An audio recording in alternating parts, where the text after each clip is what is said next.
Break के बाद स्वागत है और आइए अब बात करते हैं ऑनलाइन दुनिया की, डिजिटल दुनिया की, जहां पर सरकार ने अब ऑनलाइन सट्टेबाजी और जुए के खिलाफ एक कड़ा कदम उठाया है। 242 अवैध सट्टेबाजी और जुआ वेबसाइटों के लिंक को ब्लॉक कर दिया गया है। ये कोई साधारण कदम नहीं है, बल्कि डिजिटल दुनिया में एक बड़ी कार्रवाई है जो हर उस शख्स के लिए चेतावनी है जो ऑनलाइन धोखाधड़ी और सट्टेबाजी में शामिल है। जिन वेबसाइटों पर कार्रवाई की गई उनमें से ज्यादातर विदेशी सर्वरों पर चल रही थी और यहां तक कि लोग इन साइट्स पर पैसे लगाकर अपनी जिंदगी दांव पर लगा रहे थे। मगर अब सरकार ने इन सभी साइट्स को धर दबोचा है। सरकार का बड़ा कदम है ये। अवैध सट्टेबाजी, जुए और धोखाधड़ी की दुनिया को उखाड़ फेंकने का ऐलान है। डिजिटल दुनिया में ये अब शॉर्टकट और इजी मनी वाली गेम्स अब आप सभी को महंगे पड़ने वाले हैं। तो सट्टा वेब पर सरकार का बड़ा कोड़ा अवैध बेटिंग के 242 लिंक यहां पर ब्लॉक कर दिए गए हैं। आपको बता दें कि अब तक करीबन 7,800 से ज्यादा वेब बंद नियमों के उल्लंघन पर बंद किए गए हैं और नियमों के उल्लंघन पर तुरंत कार्रवाई की भी यहां पर बात की गई है। तो इस सट्टा वेब पर सरकार का जो हंटर चला है वो साफ तौर पर अवैध बेटिंग और जुए की वेबसाइट के लिंक ब्लॉक यहां पर किए गए हैं।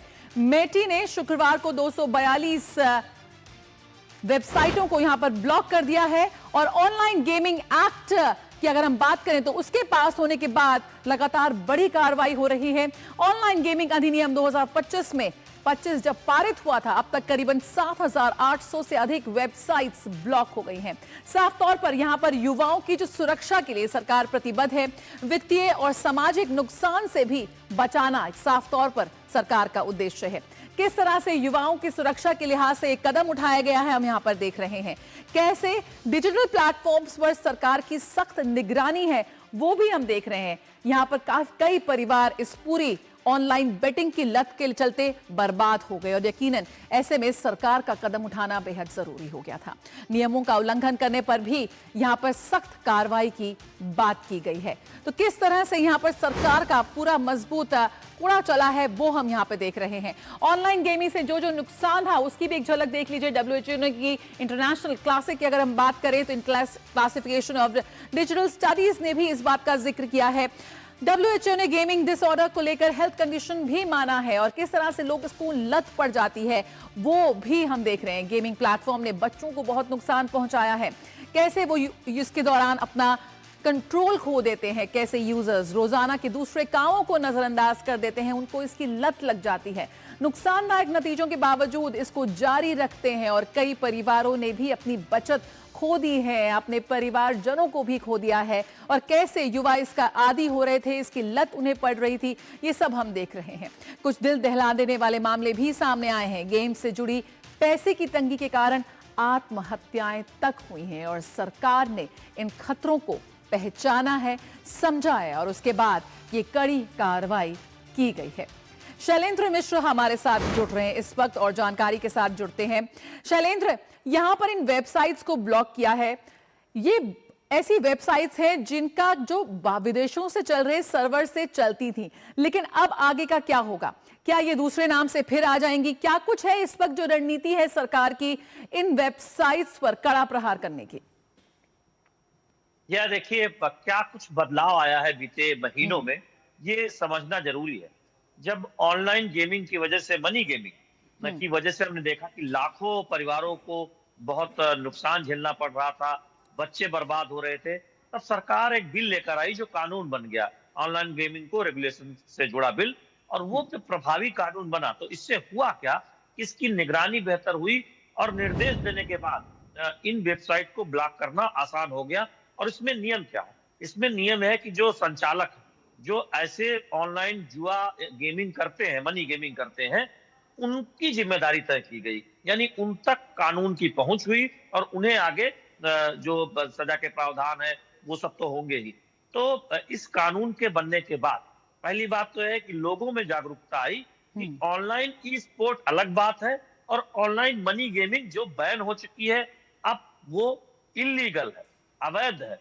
जो इसका संचालन करते हैं वो अवैध है, क्योंकि पहले नियमों में स्पष्टता नहीं थी और फिर ऐसे लोग बच जाते थे जो ऑनलाइन मनी गेमिंग को बढ़ावा देते थे या फिर जुए और सट्टेबाजी ऑनलाइन करते थे। अब बहुत स्पष्ट ये कानून है कि इन संचालकों के खिलाफ कड़ी कार्रवाई की जाएगी और दोषी पाए जाने पर इन पर सजा होगी। तो प्रभावी कानून बना, निगरानी प्रभावी हुई और ऐसे ऑनलाइन प्लेटफॉर्म एक एक कर बंद हो रहे हैं। आप देखिए ये आज जो कल जो कार्रवाई हुई, इससे पहले भी आप देखते पूरी फेहरिस्त है, हजारों ऐसी वेबसाइट्स को बैन किया गया है या फिर ऐसे प्लेटफॉर्म को बैन किया गया है, उनको चिन्हित किया गया है और उन पर रोक लगाई गई है। बिल्कुल तो शैलेंद्र, यहाँ पर कड़ी कार्रवाई भी होगी अगर नियमों का उल्लंघन हुआ? क्या कुछ कार्रवाई हो सकती है अगर अभी भी ये ना माने?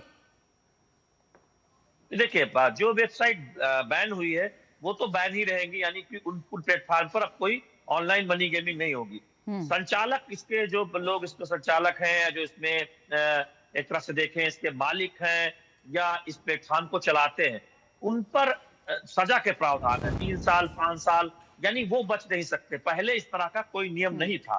तो अगर आप भारत में ऑनलाइन मनी गेमिंग को सपोर्ट करते हैं, यानी उस प्लेटफॉर्म के या तो आप मालिक हैं या पीछे से आप उसको संचालित करते हैं, तो आपको भी कानून के दायरे में लाया गया है। ये बहुत एक तरह से महत्वपूर्ण है, इससे कठोर कार्रवाई हुई है। और तीसरी बात, लोगों में जागरूकता आ गई है कि ये कितना खतरनाक है। लोग अपने बच्चों को ये लत न लगने दें और ऑनलाइन मनी गेमिंग से बचे। यहाँ एक बात ये भी समझनी जरूरी है कि ई स्पोर्ट को बढ़ावा दे रही है सरकार, तो उसको आप ऑनलाइन मनी गेमिंग से मत जोड़िए, क्योंकि अक्सर सवाल उठते हैं तो फिर लोग भ्रम में हो जाते हैं। जो ई स्पोर्ट है वो उसको बढ़ावा दिया जाएगा, लेकिन जो लोग ऑनलाइन मनी गेमिंग करते हैं, यानी जुए और सट्टेबाजी करते हैं, ऐसे सारे प्लेटफॉर्म पर पूरी तरह से रोक लग चुकी है। और जो चोरी छिपे कर रहे हैं, अब उनको एक एक कर पहचान कर ब्लॉक किया जा रहा है और ऐसे हजारों वेबसाइट भारत में बैन हो चुकी है। बिल्कुल, बहुत बहुत शुक्रिया शैलेंद्र फिलहाल इस जानकारी के साथ जुड़ने के लिए। तो यहाँ पर जो लोग चोरी छुपे भी इस वक्त ऑनलाइन बेटिंग